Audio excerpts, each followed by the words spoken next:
मैं हमेशा से मानता आया हूं कि सड़क सिर्फ डामर और मील के पत्थर का नाम नहीं होती। ये एक जिंदा, सांस लेती हुई चीज है। एक ऐसा जीव जो उन लोगों से फुसफुसा कर बातें करता है जो सुनना जानते हैं। एक ट्रक ड्राइवर के लिए हाईवे सिर्फ रास्ता नहीं, बल्कि एक साथी है, यादों का कब्रिस्तान और कभी कभी ऐसा खौफनाक सपना जो पीछा नहीं छोड़ता। मेरा नाम रतन दास है और पिछले 15 सालों से मैं ट्रक चला रहा हूं। मैंने सड़क के अलग अलग रंग देखे हैं, चमचमाते हाईवे से लेकर उन खतरनाक मोड़ों तक जहां हर मोड़ एक नई अनहोनी की दहलीज पर खड़ा लगता है। लेकिन उन सभी अनुभवों में से कुछ भी मुझे उस रात के लिए तैयार नहीं कर पाया जो मैंने गुवाहाटी से अरुणाचल प्रदेश की सीमा के पास एक दूर दराज के गांव जाते समय देखी। उस रात सड़क वैसी नहीं थी जैसी हमेशा होती थी। वह भूखी लग रही थी। यह नवंबर के बीच की एक सर्द रात थी। वह ठंड जिसमें कोहरा जल्दी घिरने लगता है और देर तक टिका रहता है, जैसे कोई अनचाहा मेहमान। मैं गुवाहाटी से चावल की बोरियां लाद कर एक गांव की ओर जा रहा था जो असम अरुणाचल बॉर्डर के पास था। करीब 400 किलोमीटर का सफर जो पूरी रात ले लेता। मैं इस रास्ते पर पहले भी जा चुका था। NH-15 मेरा जाना पहचाना हाईवे था जो घने जंगलों, वीरान चाय बागानों और सुनसान सड़कों से होकर गुजरता था, जहां इंसानों की मौजूदगी बस एक याद बनकर रह जाती थी। यह सफर अकेला था, लेकिन मुझे यही पसंद था।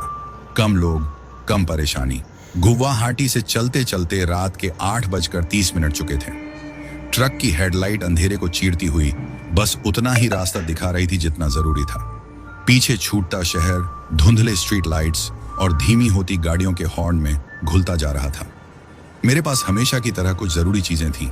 एक थर्मस में चाय, बीड़ी का पैकेट और एक पुराना नोकिया फोन जिसका इस रास्ते पर नेटवर्क आना ना आना बराबर था। डैशबोर्ड पर मां कामाख्या की छोटी मूर्ति लटकी हुई थी जो हर धक्के पर हिलती रहती। तुझे बचाएगी रतन, मेरी पत्नी ने शाम को लाल धागा बांधते हुए कहा था। तब मैं हंसा था, लेकिन अब जब हाईवे एक अंतहीन सुरंग जैसा लगने लगा था तो मेरी नजरें बार बार उस मूर्ति पर जा रही थी। करीब 2 घंटे बाद जब रात के 10 बज रहे थे तो मैंने जागी रोड के पास एक छोटे से ढाबे पर ट्रक रोका। यह उन बेनाम ठिकानों में से एक था जहां ट्रक ड्राइवर सिर्फ खाने के लिए नहीं, बल्कि रास्ते की खबरें जानने के लिए भी रुकते हैं। अग्नि के पास कुछ लोग कंबलों में लिपटे बैठे थे, चाय की चुस्कियां ले रहे थे। ढाबे का मालिक, एक आलसी आंख वाला बूढ़ा आदमी, मुझे देखकर मुस्कुराया और गर्म चाय का कप पकड़ा दिया। लंबा सफर है रतन? उसने पूछा। हमेशा की तरह, मैंने जवाब देते हुए बीड़ी जलाई। एक ट्रक ड्राइवर जिसे मैंने पहले भी देखा था लेकिन कभी बात नहीं की, पास खिसक आया। कौन सा रास्ता ले रहा है? NH-15 जंगलों के बीच से होकर, मैंने कहा। कुछ सेकंड की चुप्पी छा गई। लोग एक दूसरे को देखने लगे। आज रात मझुली जंगल के पास मत जाना, उनमें से एक ने धीमे स्वर में कहा। क्यों? मैंने चाय का घूंट लेते हुए पूछा। बूढ़े ढाबा मालिक ने लंबी सांस ली। 2 रात पहले एक ट्रक वहां गायब हो गया था। गायब? मैंने हंसकर कहा। ट्रक कोई सुई नहीं जो गायब हो जाए, लेकिन यह हुआ, उसने कहा। बाकी लोग चुपचाप सिर हिलाने लगे। एक उम्रदराज ड्राइवर जिसकी आंखें बीड़ी के धुएं से लाल हो रही थीं, धीरे से बोला, मेरा चचेरा भाई पिछले हफ्ते उस रास्ते से आया था। उसने बताया कि जंगल के पास एक औरत खड़ी थी, लंबे बाल, सफेद साड़ी। उसने उसे बचाने के लिए ट्रक मोड़ा और जब उसने पीछे देखा, वह औरत ट्रक के अंदर बैठी थी। मैं हल्का सा हंस दिया। फिर वही भूत प्रेत की कहानियां। कोई नहीं हंसा। बूढ़ा ढाबा मालिक बस इतना बोला, भूत प्रेत से ज्यादा समय मत बिताना रतन, सड़क सुनती है। रात के 11:45 पर मैं नागांव की सीमा पार कर चुका था। ढाबे की आग की गर्मी अब दूर थी, ठंड और घनी हो चुकी थी। अब हाईवे पूरी तरह वीरान था। न कोई ट्रक आगे, न कोई हेडलाइट पीछे। चारों तरफ बस स्याह अंधेरा और कोहरे की चादर। मैं मझुली जंगल के पास पहुंच चुका था। फॉग इतना घना था कि ट्रक की हाई बीम भी मुश्किल से कुछ फीट आगे तक रोशनी फेंक पा रही थी। पूरी दुनिया जैसे सफेद धुंध में घुल गई थी। तभी मैंने उसे देखा। वह सड़क के बीचों बीच खड़ी थी, पतली सी काया, सफेद साड़ी में लिपटी हुई। उसके लंबे काले बाल उसके चेहरे को ढक रहे थे। वह हिली भी नहीं, जबकि मेरा ट्रक तेजी से उसकी तरफ बढ़ रहा था। मेरे हाथ स्टीयरिंग पर जम गए। यह क्या बकवास है? मैंने ब्रेक पर जोर से पैर मारा। टायरों ने चीख मारते हुए सड़क पर लकीर खींच दी। ट्रक झटके से रुक गया। बस 10 फीट दूर, लेकिन वह औरत अब भी वहीं थी। मेरे सीने में दिल की धड़कन हथौड़े की तरह बजने लगी। मैंने कांपते हाथों से टॉर्च उठाई, खिड़की को थोड़ा नीचे किया और रोशनी उस औरत पर डाली। ओए, हट जाओ, मैंने चिल्लाया। कोई जवाब नहीं। टॉर्च की रोशनी हल्की सी फड़फड़ाई, बस 1 सेकंड के लिए। लेकिन उस 1 सेकंड में मैंने जो देखा, उसने मेरी रगों का खून जमा दिया। उसके पैर जमीन पर नहीं थे, वह हवा में झूल रही थी। मैंने झट से खिड़की चढ़ा दी। मेरे हाथ अब सच में कांप रहे थे। बकवास, ये सिर्फ कोहरा है, रोशनी के साथ खेल कर रहा है दिमाग। मैंने पलकें झपकाई, फिर दोबारा देखा।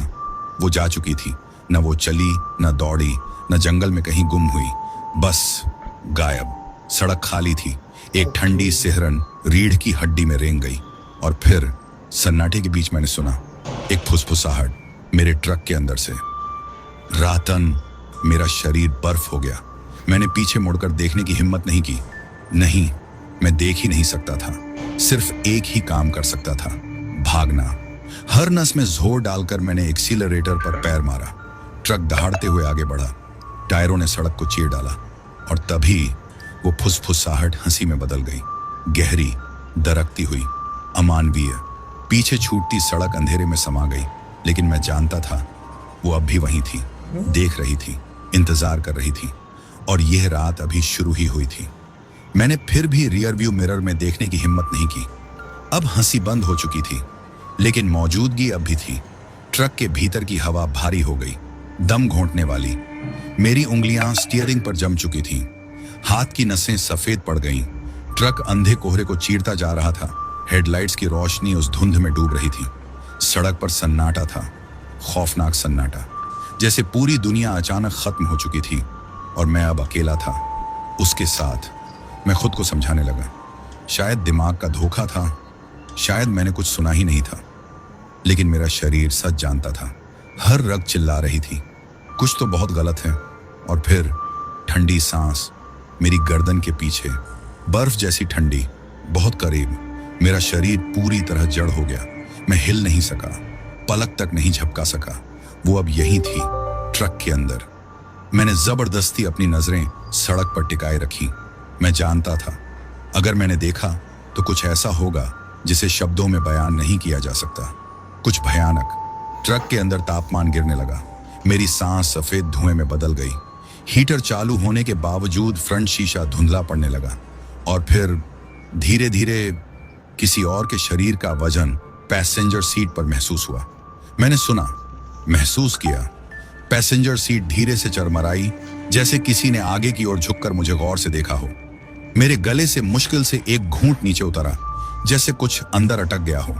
ट्रक का इंजन लगातार गूंज रहा था। सड़क अनंत लग रही थी, घने माजुली जंगल के बीच बल खाती हुई। मुझे इस खौफ को तोड़ना था। मुझे खुद को साबित करना था कि मैं अकेला हूं। और इसलिए मैंने वो गलती कर दी जिसका पछतावा मुझे जिंदगी भर रहेगा। मैंने आईने में देखा और वो वहां थी, ठीक बगल में, पैसेंजर सीट पर बैठी हुई, सफेद साड़ी, नंगे पैर कीचड़ में सने हुए, हाथ घुटनों पर करीने से रखे हुए। उसका चेहरा मेरी ओर था, लेकिन लंबे काले बालों ने उसे पूरी तरह ढक रखा था। फिर भी मैं महसूस कर सकता था कि वो सीधा मुझे देख रही थी। उसकी मौजूदगी में कुछ बहुत गलत था। ये सिर्फ डर नहीं था, ये वो एहसास था कि अब मेरा शरीर भी मेरा नहीं रहा। जैसे अगर उसने चाहा तो वो मुझे अपने अंधेरे में खींच सकती थी और मुझे चीखने का भी मौका नहीं मिलता। मेरे हाथ स्टीयरिंग पर कांपने लगे। मेरी सांसें उखड़ रही थीं। वो नहीं हिली, उसने पलक तक नहीं झपकाई। पर फिर उसके होंठ हल्के से खुले और वो मुस्कुराई। मेरे मुंह से घुटी हुई चीख निकली। मैंने झटके से ब्रेक दबा दिया। ट्रक तेजी से स्किड हुआ। टायरों ने सड़क को चीर डाला। गाड़ी तेजी से झटके खाती पलटने को हुई, लेकिन मैंने जैसे तैसे उसे संभाला। धूल और कोहरे का गुब्बार उठ गया। पूरी गाड़ी थर-थर कांप रही थी। और फिर सन्नाटा। धीरे से मैंने सिर घुमाया। पैसेंजर सीट खाली थी, गायब, जैसे वो कभी थी ही नहीं। मैं हाँफता रहा। सीने में इतनी तेज धड़कन थी कि लगा अभी बाहर निकल आएगी। मेरे हाथ सुन्न हो चुके थे, उंगलियों में दर्द हो रहा था। शायद स्टीयरिंग को जरूरत से ज्यादा कसकर पकड़ रखा था। क्या मैंने बस कल्पना की थी? नहीं, मैं जानता था कि मैंने क्या देखा था। और मुझे पता था जो कुछ भी था वो अभी खत्म नहीं हुआ था। मैं वहीं बैठा रहा, स्टीयरिंग को कसकर पकड़े हुए। मेरी सांसें तेज और बेतरतीब थीं। सामने सड़क कोहरे में लिपटी हुई, खामोश और वीरान थी। लेकिन मेरा ट्रक अब खाली नहीं था। मुझे पता था, भले ही पैसेंजर सीट अब खाली दिख रही थी, पर फिर भी मैं उसकी मौजूदगी महसूस कर सकता था। एक अजीब सा भार हवा में तैर रहा था। ट्रक के केबिन की अस्वाभाविक ठंड अब भी जमी हुई थी, जैसे कोई अदृश्य परछाई मुझे अपनी ठंडी पकड़ में जकड़े हुए थी। मैंने धीरे धीरे अपना हाथ बढ़ाया, सीट के पास रखी पानी की बोतल टटोलते हुए। ढक्कन खोलने के लिए उंगलियां कांप रही थीं, पसीने से गीली। पहला घूंट अंदर गया तो ऐसा लगा जैसे बर्फ निगल रहा हूं। यह सिर्फ थकान है, बस दिमाग का खेल है, मैंने खुद को समझाया। तू बस थका हुआ है, बस, और कुछ नहीं। मैंने चाबी घुमाई। ट्रक दहाड़ते हुए जिंदा हुआ। उस घुप अंधेरे और खामोशी में इंजन की गड़गड़ाहट एक राहत जैसी लगी।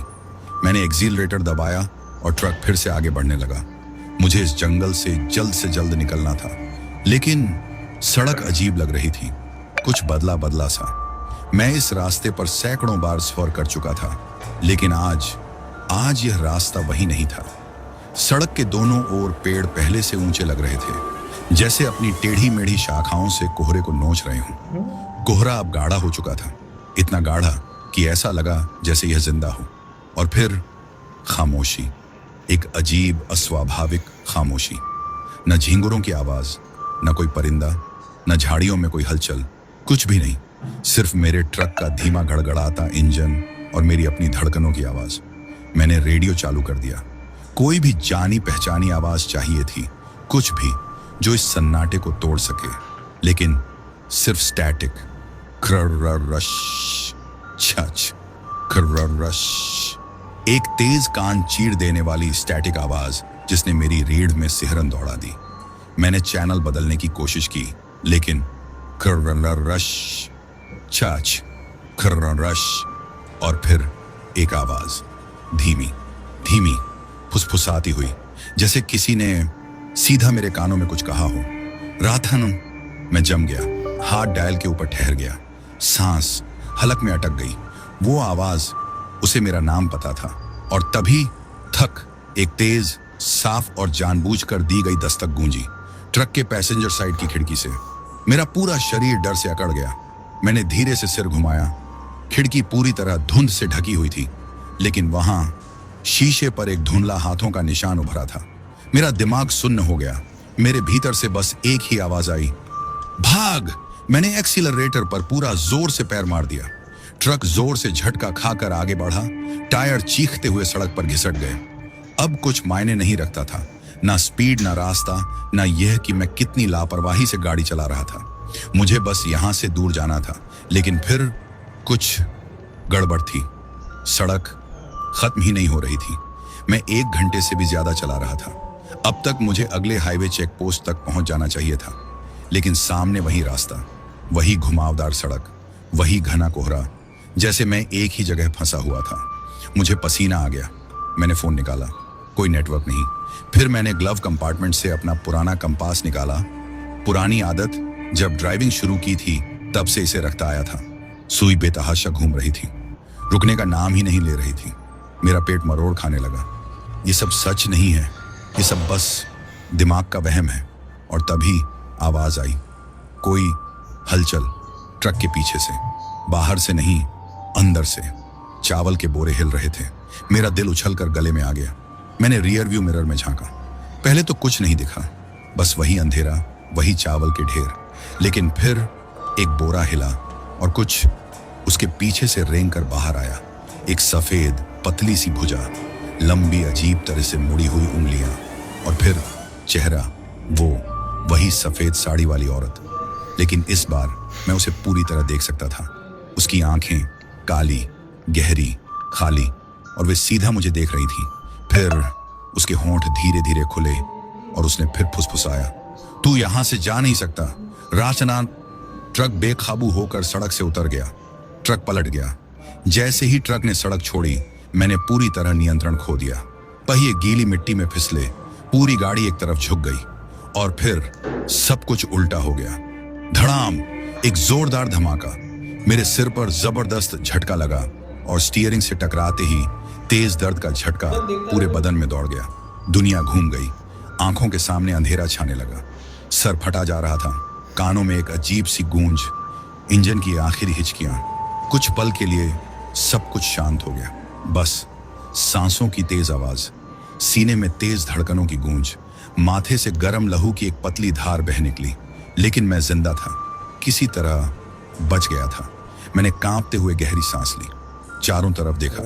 ट्रक एक अजीब कोण पर आधा जंगल में धंसा हुआ था। शीशा चटक चुका था पर टूटा नहीं था। साइड मिरर गायब था, झटके की ताकत से कहीं दूर जा गिरा होगा। पर उस पल मेरे दिमाग में बस एक ही सवाल था, क्या वो अब भी यहीं थी? मैंने हिलने की कोशिश की, सीने में तेज टीस उठी, चोट लगी थी, शायद पसलियां दरक गई थी, लेकिन टूटी नहीं थी। मैंने एक लंबी कांपती हुई सांस ली, मुझे यहां से निकलना होगा। लेकिन तभी फुसफुसाहट, बहुत पास से, बहुत बहुत पास से। रातन, मेरे खून की बूंद बूंद जम गई। वो ट्रक के अंदर थी, देखने से पहले ही मैं उसे महसूस कर सकता था। एक अजीब ठंडी मौजूदगी, हवा में बसा एक अकल्पनीय बोझ, और फिर एक बर्फ जैसी ठंडी उंगली मेरे कंधे पर। मैं झटके से आगे झुका, सांसें हाँफने लगी। पर जब मैंने देखा, वहां कोई नहीं था। पैसेंजर सीट खाली थी, दरवाजा बंद था, लेकिन छूने का एहसास असली था, बिल्कुल असली। ठंडी अकड़ी हुई उंगलियां मेरी त्वचा पर, जैसे किसी ने अपनी छायामयी छाप छोड़ दी हो। मैंने माथे का पसीना पोंछा, हथेली गाढ़े गर्म खून से चिपचिपी थी। मुझे निकलना होगा। मैंने दरवाजा खोला, पसलियों में उठते दर्द को अनदेखा करते हुए बाहर कदम रखा। रात की हवा ठहरी हुई थी, कोहरा अजीब तरह से ट्रक के चारों ओर घूम रहा था। जंगल चारों दिशाओं में पसरा था, ऊंचे पेड़, टेढ़ी मेढ़ी शाखाएं और एकदम गहरा सन्नाटा। ना हवा, ना कोई कीड़ा मकोड़ा, जैसे पूरी दुनिया सांस रोककर बैठी हो। मैंने धीरे से एक कदम बढ़ाया। मिट्टी गीली थी, जूते के नीचे से दबती हुई, जैसे बारिश के बाद कीचड़ हो। ट्रक एक तरफ झुका था, पर पूरी तरह बर्बाद नहीं हुआ था। शायद मैं इसे किसी तरह निकाल सकता था, लेकिन तभी आवाज आई, नंगे पांवों की आहट, गीली जमीन पर, धीमे थपेड़े जैसे, मेरे पीछे से। मैंने घबराहट में सिर घुमाया, बहुत तेज। पसलियों में फिर दर्द उठा, पर वहां कुछ भी नहीं था, सिर्फ कोहरा, सिर्फ छायाएं, और फिर एक फुसफुसाती हुई आवाज सीधा मेरे कान में, तुझे शीशे में नहीं देखना चाहिए था रातन। एक ठंडी सांस मेरी गर्दन पर सरक गई। मैं भागा, कहां, क्यों, इसकी परवाह नहीं थी। बस ट्रक से दूर, उससे दूर। जंगल घना था, पेड़, झाड़ियां, हर चीज मेरे पैरों से लिपट रही थी, लेकिन मैं भागता गया। टहनियां मेरी बाहों को खरोंच रही थीं, सांसें भारी पड़ने लगीं। पर वो आहट, वो अब भी मेरे पीछे थी, हल्की, मंद, जैसे वो मुझे छेड़ रही हो। वो असली नहीं है, वो असली नहीं है, लेकिन मैं जानता था वो असली थी। मैं तब तक भागता रहा जब तक मेरे फेफड़े जलने नहीं लगे, जब तक पसलियों का दर्द बर्दाश्त से बाहर नहीं हो गया, जब तक मेरी टांगें जवाब नहीं दे गईं। और फिर मैंने उसे देखा, एक झोपड़ी, छोटी, पुरानी, जंगल के बीचों बीच छुपी हुई, पेड़ों में लगभग गुम। अंदर एक तेल का दिया टिमटिमा रहा था। मैंने सोचा नहीं, बस आगे बढ़ा। दरवाजे पर जोर जोर से दस्तक दी, कोई है, दरवाजा खोलो प्लीज। दरवाजा धीरे से चरमराया और अंदर दिए की हल्की रोशनी में नहाया हुआ एक बूढ़ा आदमी खड़ा था। झुर्रियों से भरा चेहरा, तेज गहरी आंखें, धोती पहने, हाथों पर मेहनत की कठोरता। उसने मुझे बहुत ध्यान से देखा और फिर उसने जो कहा, उसने मेरी रगों में खून जमा दिया। तूने उसे देख लिया है ना? मैं पीछे हट गया। क्या? बूढ़े ने पलक तक नहीं झपकी। सफेद साड़ी वाली औरत, वो तुझे ढूंढ रही थी। मेरी सांस रुक गई। कैसे जानता था वो? और तभी जंगल की गहराई से हंसी की आवाज आई, धीमी, गूंजती हुई और बहुत बहुत करीब। हंसी थम गई, जंगल की गहराई में समा गई, लेकिन उसकी गूंज अब भी हवा में बसी थी, ठंडी, सिहरन पैदा करने वाली। मैंने कांपती सांस ली और बूढ़े आदमी की तरफ देखा। तुम उसे जानते हो? बूढ़े ने धीरे से सिर उठाया, फिर दरवाजे की ओर इशारा किया। अंदर आ जा। उसके और करीब आने से पहले मैंने जरा भी देर नहीं की, डगमगाते कदमों से अंदर दाखिल हुआ और बूढ़े ने झटके से दरवाजा बंद कर दिया। कमरे में एक पुराना तेल का दिया जल रहा था। उसकी टिमटिमाती लौ दीवारों पर लंबी डरावनी परछाइयां उकेर रही थी। हवा भारी थी, गीली मिट्टी, धुएं की गंध और एक और महक, कुछ बहुत पुराना, कुछ पहचान से परे। मैंने घबराकर बूढ़े की तरफ देखा। वो कौन है? बूढ़ा आदमी चुपचाप बैठा, उसकी झुर्रियों से भरी उंगलियां मिट्टी के प्याले में पानी उड़ेल रही थी। फिर उसने कहा, वो बस एक औरत नहीं है बेटे, वो सिर्फ एक छाया है जो बहुत पहले मर चुकी थी और उसने तुझे चुन लिया है। सर्द लहर मेरी रीढ़ में दौड़ गई। चुना? किस लिए? बूढ़े ने कोई जवाब नहीं दिया, बस धीरे धीरे पानी पिया। फिर मेरी आंखों में झांका। जो भी शीशे में उसका चेहरा देखता है वो उसकी पकड़ से बच नहीं सकता। मेरी सांसें तेज हो गईं। रियर व्यू मिरर में देखी वो खौफनाक मुस्कान दिमाग में कौंध उठी। तो अब मैं क्या करूं? बूढ़े ने गहरी सांस ली। कुछ नहीं, जब तक वो खुद ना छोड़े तुझे उससे छुटकारा नहीं मिलेगा। मेरा पेट मरोड़ खा गया। तो मैं मरा हुआ हूं, है ना?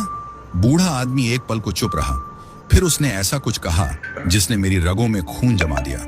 ये तुझ पर निर्भर करता है रतन। मैंने सुन्न होकर सिर उठाया। तो तुम मेरा नाम कैसे जानते हो? बूढ़े ने कोई जवाब नहीं दिया और तभी धड़ाम, दरवाजा जोर से हिला। मेरा दिल उछलकर गले में आ गया। फिर से दस्तक, धीमी, भारी, जानबूझकर दी गई। बूढ़ा हिला भी नहीं, मैं भी नहीं। कमरा एकदम साई साई करता खामोश था। फिर रास्तान, आवाज, दरवाजे के ठीक बाहर एक अजीब लरजती हुई फुसफुसाहट। मेरी नसों में बर्फ जम गई। वो यहां थी। बूढ़े ने आखिरकार हरकत की। धीरे से, सावधानी से उसने मिट्टी के एक मटके से काले चूर्ण की एक मुट्ठी निकाली और उसे आग में डाल दिया। लपटें भड़क उठी, पहले नारंगी, फिर गहरी, अस्वाभाविक नीली। दरवाजा मत खोलना, बूढ़े ने कहा, चाहे वो कुछ भी कहे। मैंने जल्दी से सिर हिलाया, मुट्ठियां भींच लीं ताकि हथेलियों की कंपी रोकी जा सके। खटखटाहट बंद हो गई, सन्नाटा, और फिर हल्के कदमों की आहट। भीतर झोपड़ी के चारों तरफ घूमती हुई सूखी पत्तियां चरमराई, नंगे पैरों की सरसराहट। रातान अब वो फुसफुसा नहीं रही थी, अब उसकी आवाज साफ थी, बहुत पास, बहुत ज्यादा पास। तू समझता है कि ये बूढ़ा तुझे बचा सकता है? एक हल्की हंसी, फिर खरोंचने की आवाज, लंबी, धीमी, गहरी, लकड़ी की दीवार पर नाखून रगड़ने की आवाज। आग भड़क उठी, नीली लपटें दीवारों पर नाचने लगी। बूढ़े आदमी ने अचानक मेरी कलाई पकड़ ली। उसकी पकड़ उम्मीद से कहीं ज्यादा मजबूत थी।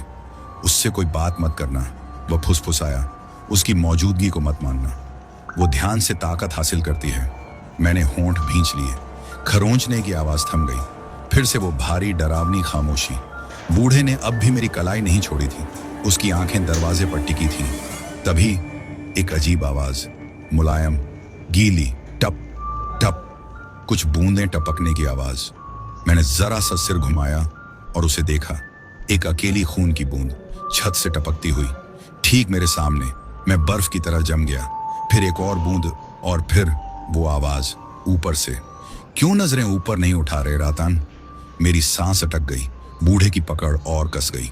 आग जोर से फड़फड़ाई, नीली लपटें भड़क उठी, पूरी झोपड़ी रोशनी से नहा गई और उसी पल वो एहसास गायब हो गया।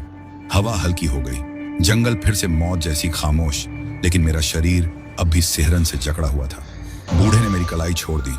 वो तुझे परख रही है, उसने कहा, तेरे दिमाग को तोड़ना चाहती है, तेरी आत्मा हड़पने से पहले। मैंने कांपती सांस ली। मैं इससे बच सकता हूं, बूढ़े ने आग की लपटों में घूरते हुए जवाब दिया। सिर्फ एक ही रास्ता है, वापस जा, जहां वो मरी थी। मेरा पेट सिकुड़ गया। जहां वो मरी थी, ये सुनते ही मेरे अंदर घबराहट की लहर दौड़ गई। मैं वहां क्यों जाऊं?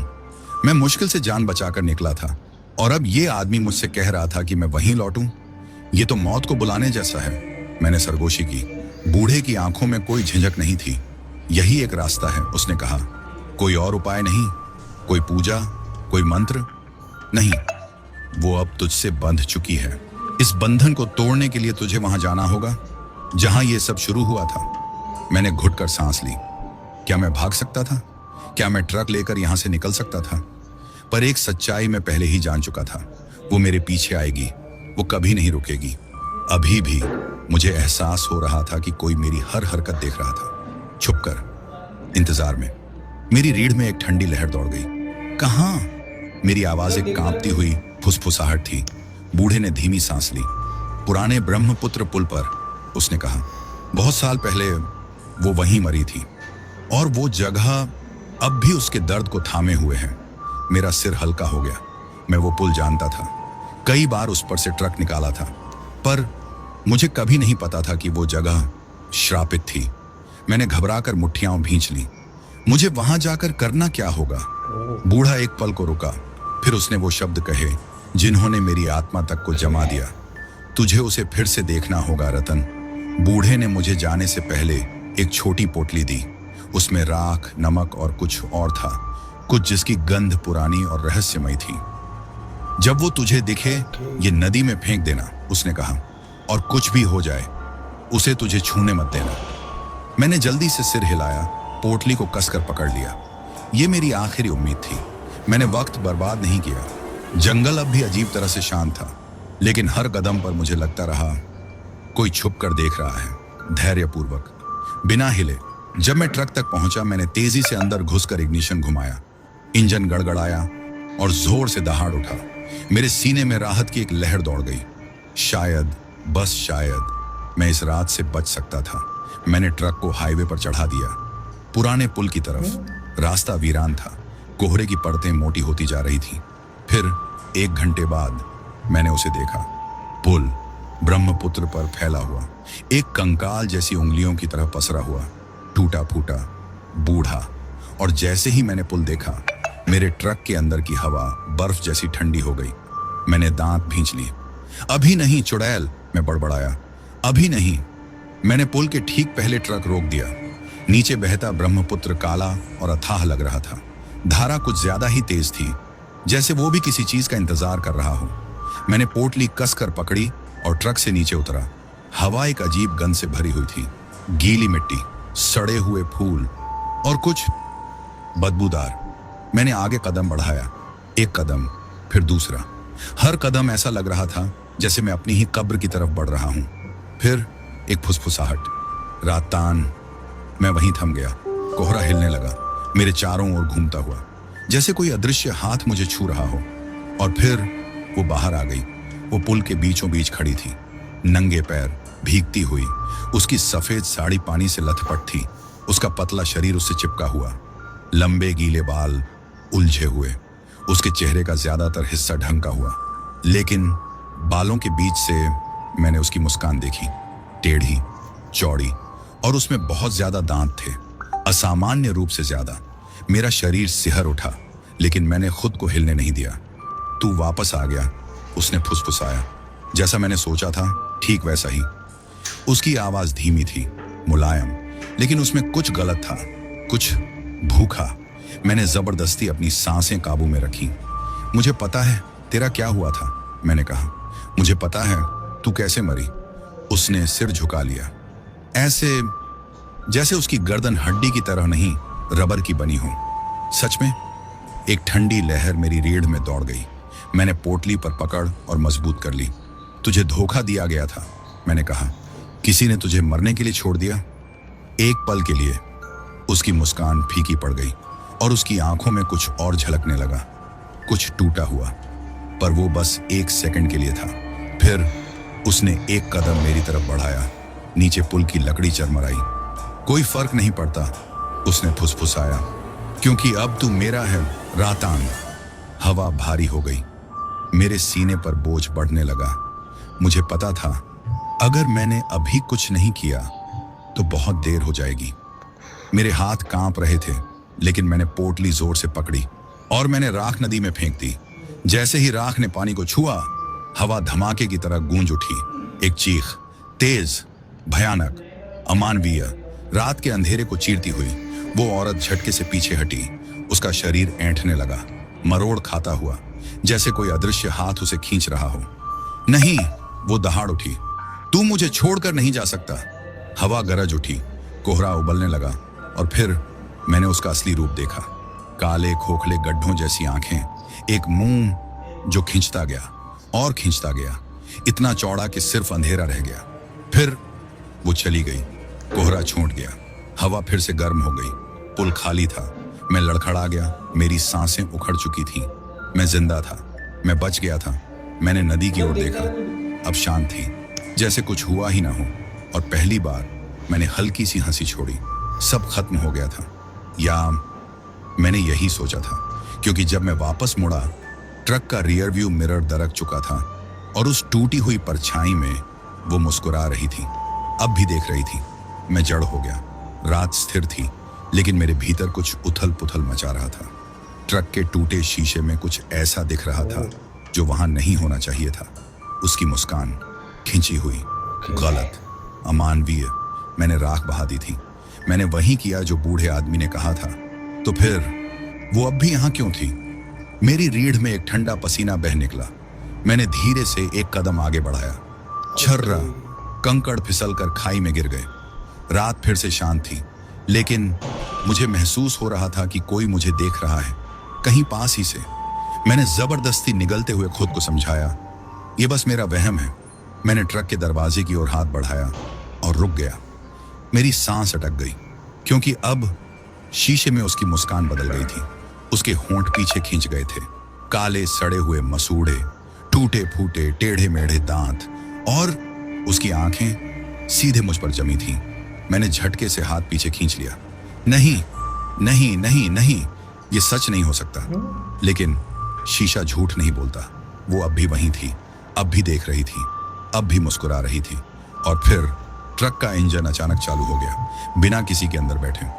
हेडलाइट 2 बार झपकी, फिर कैबिन के अंदर की लाइट जल गई। कोई अंदर था। मेरी छाती कसने लगी। मैंने हिम्मत जुटाकर आगे बढ़ने की कोशिश की। फिर मैंने विंडशील्ड के पार देखा। ड्राइवर सीट खाली थी, लेकिन रियर व्यू मिरर में कुछ और दिख रहा था। कुछ झुका हुआ, भीगा हुआ, सामने पैसेंजर सीट पर बैठा हुआ। और जब मेरी सांसों ने कांच पर धुंध जमा दी, भीतर से एक शब्द उभरा, झूठा। मेरा खून ठंडा पड़ गया। ट्रक जोर से गड़गड़ाया, टायर चीख पड़े, जैसे किसी ने पूरी ताकत से एक्सीलेटर दबा दिया हो।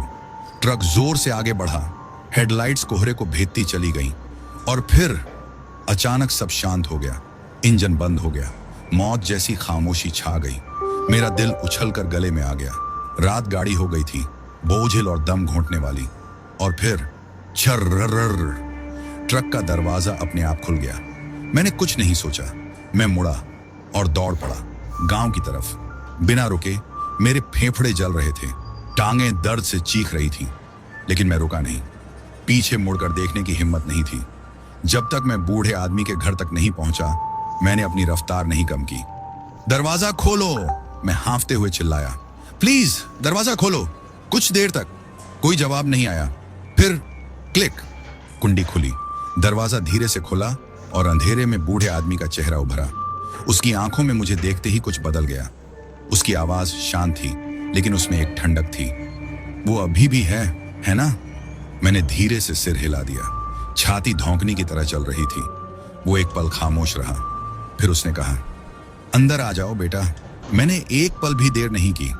जैसे ही मैं अंदर कदम रखा, हवा हल्की लगने लगी, जैसे घर की दीवारें ही एक ढाल बन गई हों। बूढ़े आदमी ने दरवाजा कसकर बंद कर दिया। मैं लकड़ी के फर्श पर ढह गया, सारा शरीर कांप रहा था। मैंने वही किया जो आपने कहा था, मैंने हांफते हुए कहा। राख फेंक दी, उसे चले जाना चाहिए था। बूढ़े ने तुरंत जवाब नहीं दिया। वो धीरे धीरे कमरे के कोने में रखे लकड़ी के छोटे से मंदिर तक गया और तेल का दिया जलाया। लौ कांपी, दीवारों पर अजीबो गरीब साए नाच उठे। सब कुछ बताओ, उसने कहा। मैंने सब कुछ बता दिया, टूटे शीशे से लेकर ट्रक की विंडशील्ड पर उभरे उस एक शब्द तक, झूठा। मैंने जब अपनी कहानी खत्म की, बूढ़े आदमी ने लंबी भारी सांस छोड़ी। मुझे इसी का डर था, उसने बुदबुदाया। मतलब? मैं चौंका। आपने कहा था कि इससे सब खत्म हो जाएगा। बूढ़े ने मेरी तरफ देखा। उनकी आंखों में डर नहीं था, लेकिन कुछ था, कुछ गहरा, कुछ भयानक। मैंने तुम्हें बताया कि वो कैसे मरी, उसने कहा, लेकिन मैंने ये नहीं बताया कि उसके बाद क्या हुआ। कमरा अचानक ठंडा हो गया। मेरे गले से एक सूखी निगलती आवाज निकली। बाद में? बूढ़े ने सिर हिलाया। गांव वालों को उसका शव 3 दिन बाद मिला, उसने कहा। लेकिन उसका परिवार उसका अंतिम संस्कार करने से इनकार कर दिया। मेरा पेट कसने लगा। क्यों? क्योंकि उनका कहना था वो सच में मरी ही नहीं थी। मेरी रीढ़ में ठंड उतर गई। लेकिन वो मरी थी, है ना? बूढ़े की नजर जलते दिए पर टिक गई। उसे मर जाना चाहिए था, उसने धीरे से कहा, लेकिन उसका शरीर कभी सड़ा ही नहीं। मैंने घबरा कर एक लंबी सांस ली। तो फिर? बूढ़े ने अपनी आंखें मुंह पर टिका दी। उन्होंने उसे जला नहीं पाए, उसने कहा। इसलिए उसे गांव से बहुत दूर, नदी से बहुत दूर दफना दिया। लेकिन फिर सिर्फ एक हफ्ते बाद बूढ़े की आवाज और भी धीमी हो गई। लोगों ने उसे फिर से पुल के पास देखा।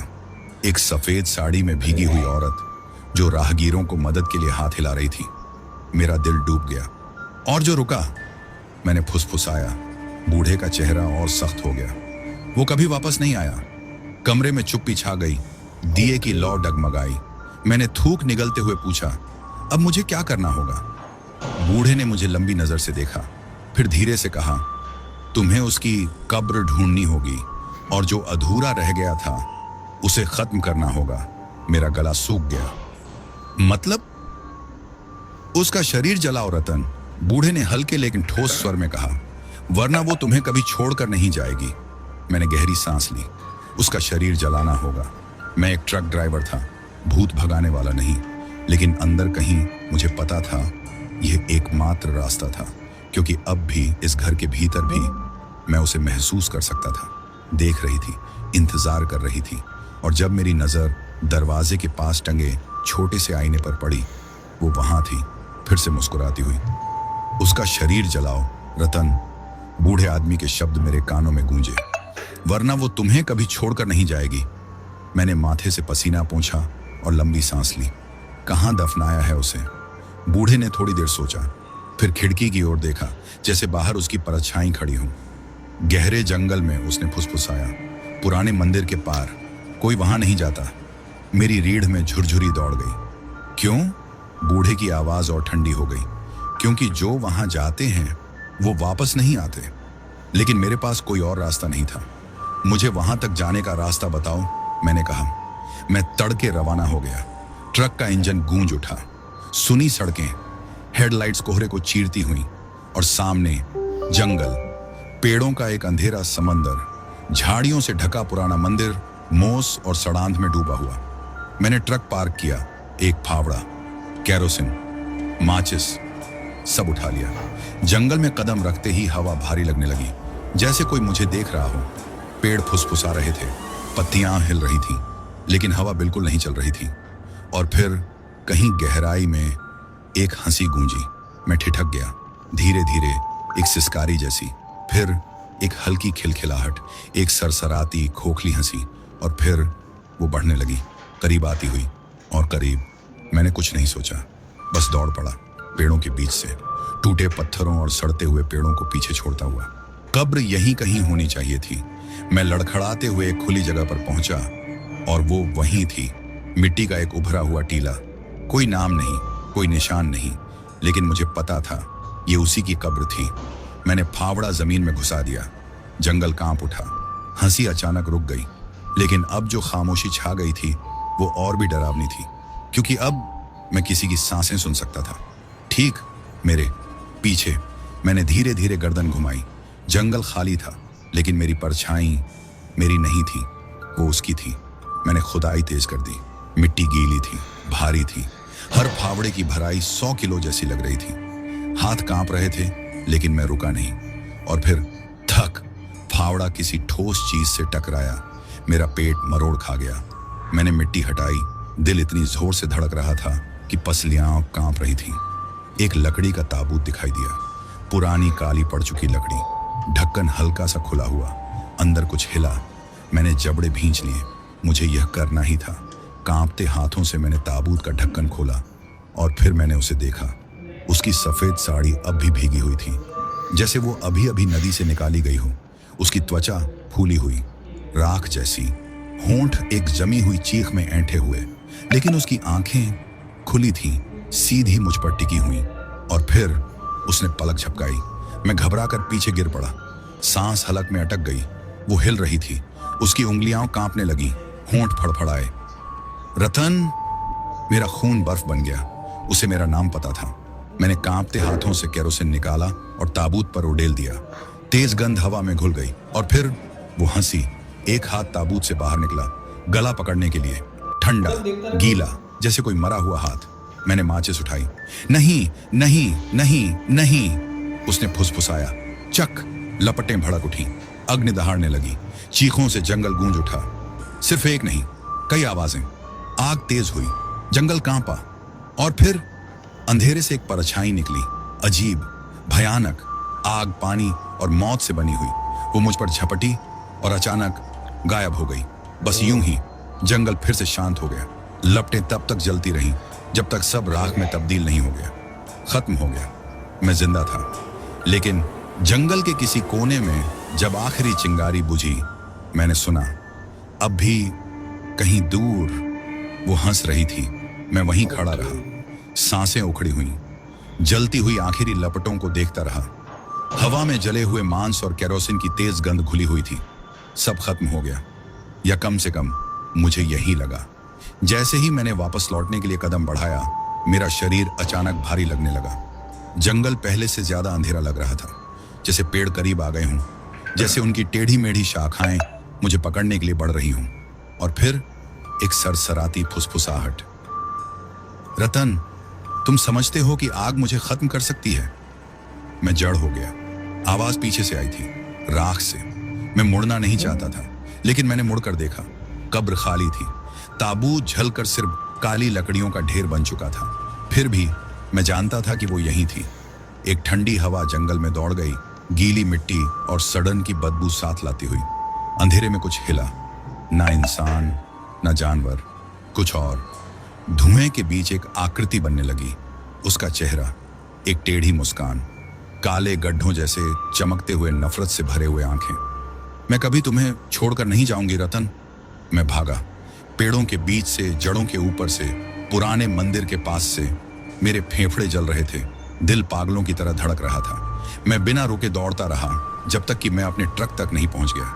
दरवाजा झटके से खोला, अंदर कूदा और चाबी घुमाई। इंजन हिचकिचाया, एक बार, दो बार, फिर खामोशी।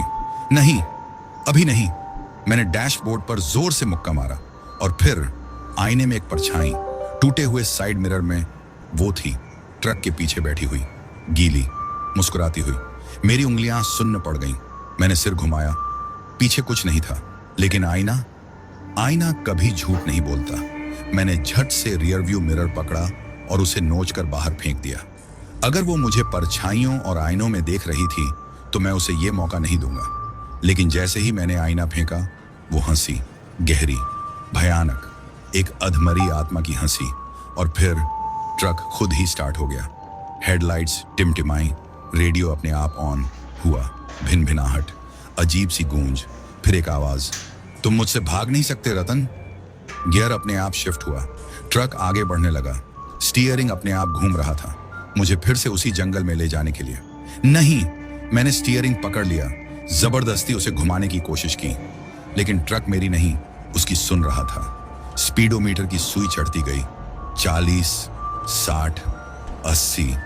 शाखाएं ट्रक के किनारों से टकरा रही थी, कीचड़ और कंकड़ पहियों के नीचे से उछल रहे थे। और फिर वो दिखाई दी, सड़क के बीच में खड़ी हुई। मैंने ब्रेक पर पैर मारा, देर हो चुकी थी। ट्रक उससे टकराया, लेकिन झटका महसूस नहीं हुआ। वो कांच से पार होकर सीधे अंदर आ गई, मेरे ठीक बगल में। उसके ठंडे भीगे हाथ मेरे गले पर लिपट गए। सांसें बंद हो गईं, अंधेरा छाने लगा। कहीं दूर से एक घंटी बजी, धीमी, मध्यम, लेकिन बढ़ती हुई। फिर उसकी पकड़ ढीली पड़ी, अंधेरा पीछे हटा और मैं जाग गया। मैं जमीन पर पड़ा था, अपने ट्रक के पास। गांव का बूढ़ा आदमी मेरे ऊपर झुका हुआ था, मंत्र बड़बड़ा रहा था। उसके हाथों में पवित्र पत्तियों का एक गुच्छा था। ट्रक अब भी स्टार्ट था, हेडलाइट्स टिमटिमा रही थीं और वो गायब थी। बूढ़े ने मेरी तरफ देखा, उसका चेहरा थका हुआ था पर गंभीर। तुम्हें मरते मरते बचाया है, मैंने हाँफते हुए खुद को संभाला। क्या हुआ? उसने लंबी सांस ली। वो तुम्हें ले जाना चाहती थी, लेकिन मैंने आखिरी विधि पूरी कर दी समय पर। मैं सिहर गया। अब वो गई। वो कुछ देर चुप रहा, फिर धीरे से बोला, फिलहाल के लिए। पूर्व दिशा में सूरज की हल्की किरणें पहाड़ियों को सुनहरा कर रही थीं।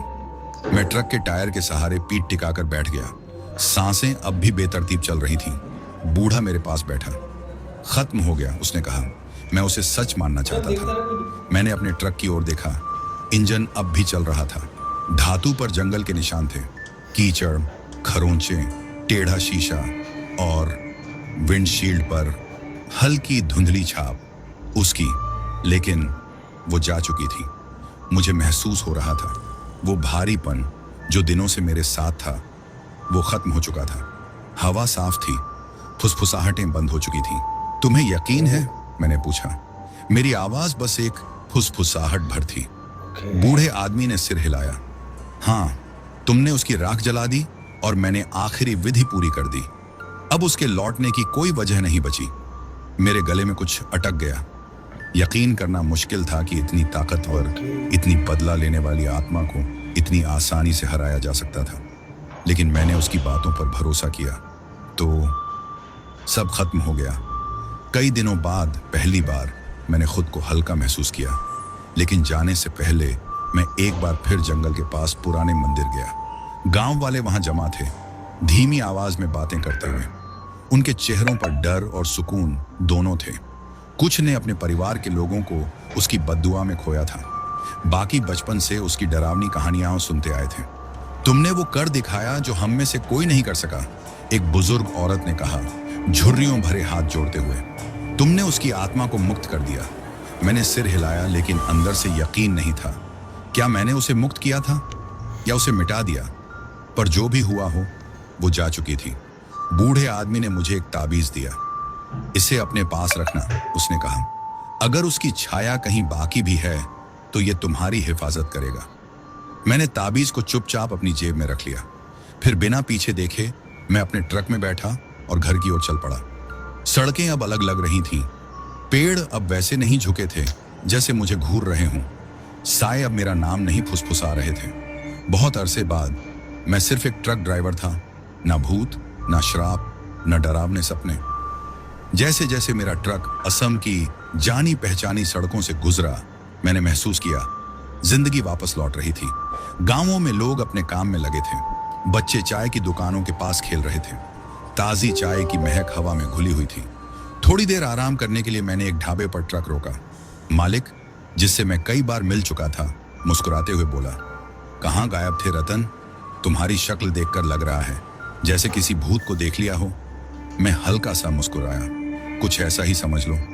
उसने मेरे लिए गर्मा गर्म पराठे और एक चाय का कप लाकर रखा। जैसे ही मैंने पहला निवाला लिया, मुझे एक अजीब सा एहसास हुआ, सुकून। कई दिनों से जो अजीब बोझ मेरे कंधों पर था, अब वो नहीं था। और पहली बार मुझे यकीन हुआ वो वापस नहीं आएगी। वो सच में जा चुकी थी। मैं बच गया था। अब मैं फिर से जी सकता था। तो दोस्तों, आज की कहानी यहीं खत्म होती है। उम्मीद है कि आपको यह कहानी पसंद आई होगी। अगर आपको हमारी कहानी अच्छी लगी तो नीचे कमेंट करके जरूर बताइए।